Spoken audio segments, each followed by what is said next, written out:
Hello everyone, welcome to Cool Pro Trader Channel। Hello everyone, कैसे हैं सब लोग। नमस्कार मेरे 5वें वीडियो में। तो जैसा कि लास्ट टाइम हमने टॉपिक छोड़ा था जहाँ पे, वहीं से भी स्टार्ट करते हैं। और आज मैं आपको बताऊंगा डीमैट क्या होता है और डीमैट अकाउंट से क्या फ़ायदे हैं और इसको कैसे खुलवा सकते हैं और किन किन ब्रोकर हाउस के थ्रू हम खुलवा सकते हैं। ये ब्रोकर हाउस क्या होता है, डीमैट अकाउंट के अंदर क्या होता है, काफ़ी कुछ हम बात करने वाले हैं।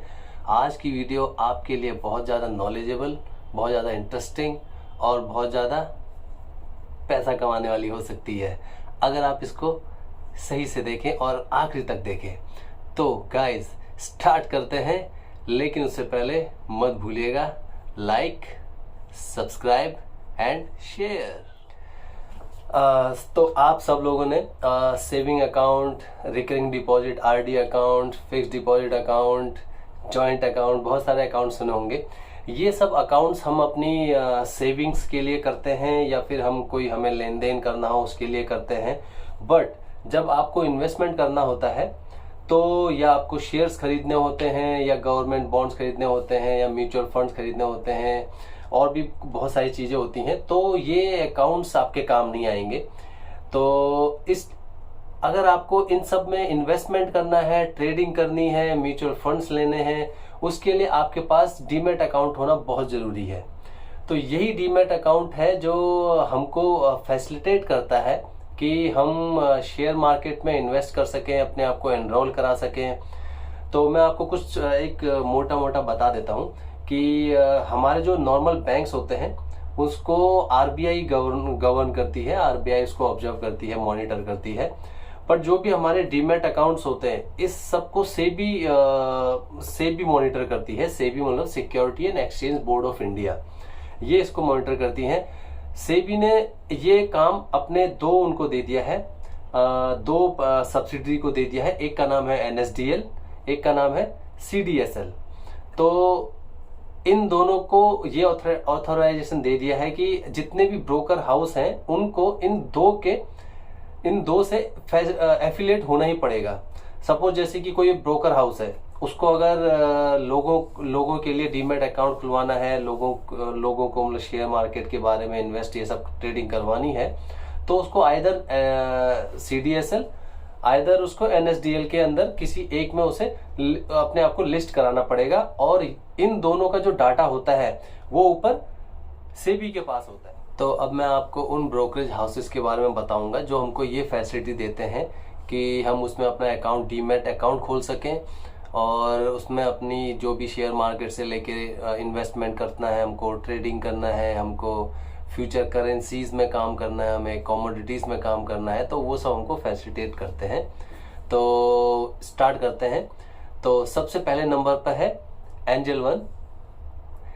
एंजल वन एक काफ़ी सबसे पुरानी 1996 में इसको फाउंड किया गया था। ये काफ़ी पुरानी एक ब्रोकर हाउस है और काफ़ी ट्रस्टेबल है। और मैं आपको जितने भी अभी ये बताने जा रहा हूँ, जितने भी ब्रोकरेज हाउस आपको या डीमैट अकाउंट जो भी खुलवाते हैं, जितनी भी कंपनीज इनके बारे में बताने वाला हूँ, ये सारी कंपनीज सेबी से रजिस्टर्ड हैं। ये कंपनीज या तो सीडीएसएल में रजिस्टर हैं या तो एनएसडीएल में। डोंट वरी, ये दोनों सेबी इसको कंट्रोल करता है। तो आप किसी भी इनमें खुलवा सकते हैं। बट आप एक बार उसमें जरूर चेक कर लीजिएगा कि उसमें उसको लाइसेंस नंबर क्या मिला है और मिला है कि नहीं मिला है, just to confirm yourself. But जहां तक मुझे पता है ये दोनों रजिस्टर्ड हैं, तो इसमें आपको घबराने की कोई जरूरत नहीं है। तो जैसा कि मैं आपको एंजल वन के बारे में बता रहा था, ये मुझे भी बहुत अच्छा लगता है क्योंकि इसमें आपका जो ओपनिंग फीस है वो कुछ भी नहीं है। इसमें जो एनुअल मेंटेनेंस चार्ज है जो हर साल हमको देना होता है, इसको हम एएमसी बोलते हैं, वो 240 रुपये है केवल। और इसमें आप अगर कोई शेयर्स खरीदते हैं तो या बेचते हैं, उसमें आपका कोई ब्रोकरेज नहीं देना होता कंपनी को। बस केवल आप जब ट्रेडिंग करते हैं तो आपको 20 रुपये पर ट्रेड का देना पड़ता है। मतलब आपने अगर खरीदा है तो 20 और आपने बेचा है तो 20, प्लस कुछ टैक्सेस वगैरह लग के ये थोड़े 22, 23, 24 तक चला जाता है। तो ये आपको हर एक किसी ब्रोकरेज हाउस में मिलेगा। बट इसमें एंजल वन में बात ये अच्छी है कि एक तो नंबर 1 सबसे पुराना है, प्लस में अकाउंट ओपनिंग फीस फ्री है। हाउस है जीरोधा। ज़ीरोधा बहुत ही हम ये कह सकते हैं कि बहुत एडवांस है और काफ़ी मतलब सबसे ज़्यादा इसको लोग यूज़ करते हैं, बावजूद इसके कि ये ओपनिंग चार्ज भी फीस करता है और आप एनुअल मेंटेनेंस चार्ज भी इसका 300 रुपये हर साल। और ये जो शेयर्स आप खरीदते हैं और बेचते हैं for the long term purpose, उसमें तो कोई चार्ज नहीं लेता, लेकिन वही सेम अगर आप ट्रेडिंग करते हैं तो उसमें सेम 20 रुपीज़ पर ऑर्डर ऐसे लेता है। तो ये काफ़ी अच्छा और ट्रस्टेबल है, तो आप इसको भी चूज़ कर। तीसरा है 5paisa.com। 5paisa.com ये हाल ही में बना है, ज़्यादा पुराना नहीं है, बट इसकी सर्विसेज भी अच्छी हैं। इसमें भी ओपनिंग चार्ज फ्री है, ये भी एनुअल मेंटेनेंस चार्ज लेता है जैसे आप देख सकते हैं।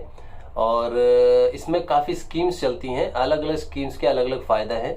तो किसी में ये लोग ट्रेडिंग में चार्ज करते हैं 20 रुपीज़, किसी कोई दूसरी स्कीम में अगर आपका कोई प्लान खरीदते हैं तो उसमें कुछ कम होता है, या इस तरह से इसका है। इसको मैंने यूज़ नहीं किया, बट मैंने सुना है ये भी काफ़ी ट्रस्टेबल और अच्छा है, आप इसको भी यूज़ कर सकते हैं। सो नेक्स्ट है ग्रो। ये भी मेरा काफ़ी पसंदीदा है क्योंकि इसको मैं खुद यूज़ करता हूँ।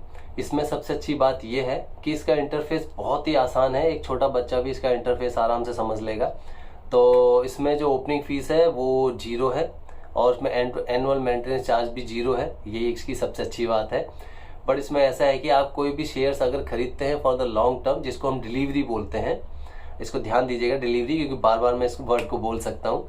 तो जब भी आप डिलीवरी करते हैं मतलब कि आप एक शेयर्स को लंबे समय के लिए खरीदते हैं, तो उसमें ये आपको 20 रुपीज़ पर ऑर्डर पे चार्ज करता है। अगर आप खरीदेंगे 20 रुपीज़ और जब बेचेंगे तो 20 रुपीज़, उससे ज़्यादा नहीं। प्लस कुछ गवर्नमेंट सिक्योरिटीज़ होती हैं, तो लगा के थोड़ा बहुत आपका 50 टोटल हो जाएगा खरीदने बेचने में, तो इतना कुछ लगता है। और इंट्राडे जो हम लेते हैं ट्रेडिंग करते हैं उसमें भी 20 रुपीज़ पर ऑर्डर है।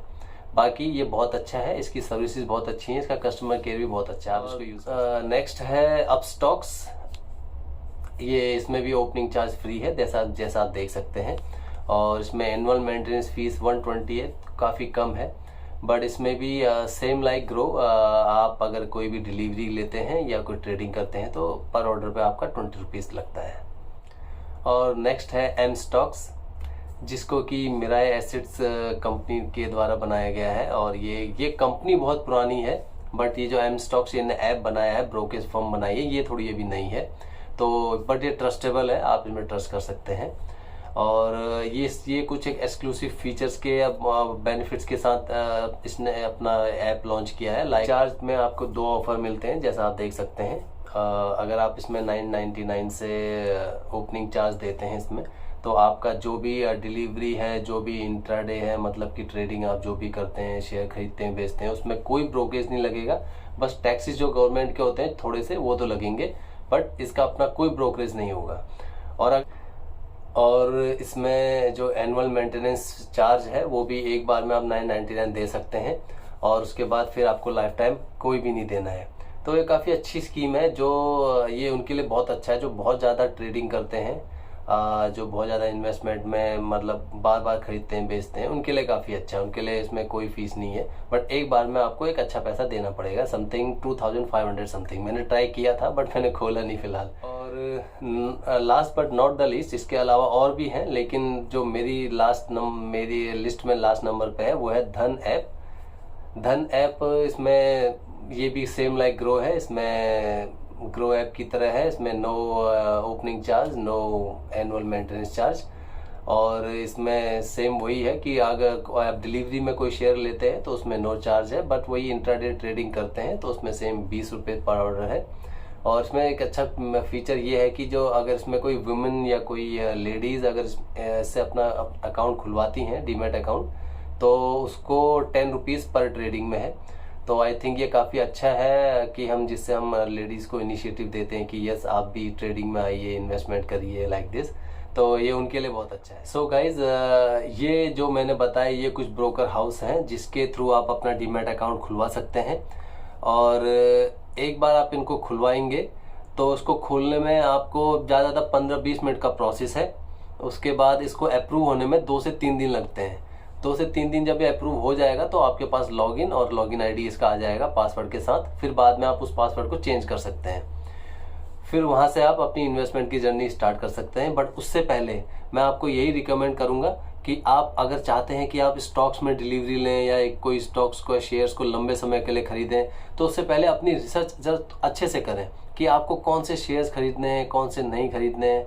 और शेयर्स के लिए या तो यही बोला जाता है कि आप कोई भी जिस कंपनी में आपको भरोसा है या जिस कंपनी के फंडामेंटल्स आपको बहुत अच्छे लगते हैं कि हाँ उसका ग्रोथ अच्छी है, उसका रेवेन्यू अच्छा है, उसका फ्यूचर में उसके जो प्रोडक्ट हैं उनकी मार्केट बनी रहेगी, और भी चीज़ें अगर आप चेक करते हैं कि उनके ऊपर लोन कितना है या कंपनी के ऊपर कोई रेड फ्लैग तो नहीं है, तो आप उस कंपनी के शेयर्स खरीद सकते हैं। और मैं आपको ये रिकमेंड करूँगा कि जल्दी से जल्दी आप अपने ये डीमैट अकाउंट खुलवाएं। और मैं आपको ग्रो का लिंक और एंजल वन का और अपस्टॉक्स का लिंक नीचे डिस्क्रिप्शन में दे दूंगा, आप मेरे लिंक के थ्रू भी खुलवा सकते हैं। और कोई भी आपके क्वेश्चंस हैं, क्वेरीज हैं और कैसे क्या करना है, प्लीज़ मुझे कमेंट बॉक्स में बताइएगा, मैं आपको ज़रूर रिप्लाई करूँगा। और सबसे ज़रूरी बात मैं ये बताना आपको चाहूँगा कि आप उसी पैसे से इन्वेस्टमेंट करें या ट्रेडिंग करें जो आपको लगता है कि अगर आपसे चला भी जाए या आपको ना भी वापस मिले तो आपको कोई फ़र्क ना पड़े। ऐसा ना किसी से उधार मांग के लोन लेके कभी ट्रेडिंग ना करें, ना ही इन्वेस्टमेंट करें। जैसे आप सपोज कमाते हैं महीने का 20 से 25 हज़ार कमाते हैं, तो उसमें से आप 2000 निकालें, 2000 का आप इन्वेस्टमेंट कर सकते हैं या आप उसमें से म्यूचुअल फंड खोल सकते हैं और उसमें महीने की 1000 रुपये की एक SIP कर सकते हैं, जो कि बहुत बड़ी बात नहीं है। 1000 रुपये तो हम आजकल कहीं भी बाहर जाते हैं यूं ही खर्च कर देते हैं।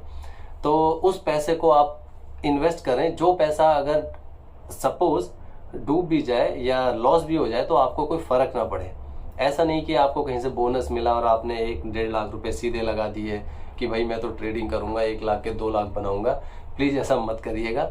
मैंने खुद आज तक ऐसा कभी नहीं किया है। भले मैंने देखा है लोगों को 10,000 से 50,000 बनाते हुए, 50 से 60-70 बनाते हुए देखा है मैंने, फिर भी मैंने कभी अपने इतना पैसा कभी नहीं लगाया। मेरा जो स्टार्टिंग कैपिटल थी इन्वेस्टमेंट में, वो तो मैंने 1 शेयर खरीदा था देखने के लिए, वो भी बढ़ गया लेकिन बात अच्छी है। फिर उसके बाद मैंने धीरे धीरे करके महीने महीने उसमें पैसे डाले। और ट्रेडिंग जब मैंने पहली बार करी थी तो मैंने उसमें मिनिमम इन्वेस्टमेंट किया था 150 रुपये केवल। वो 150 रुपये भले बाद में 50 रुपये रह गए, मुझे उसका कोई अफसोस नहीं हुआ क्योंकि 150 रुपये हैं, कोई बात नहीं। मैंने कभी भी ज़्यादा ऐसी इन्वेस्टिंग नहीं करी कि जिसमें मुझे ज़्यादा लॉस हो जाए।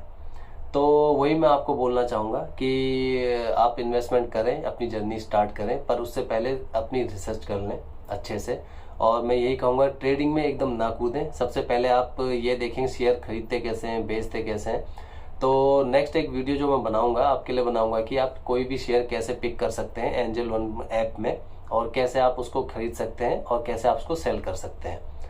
सो till then guys, enjoy and guys नमस्कार।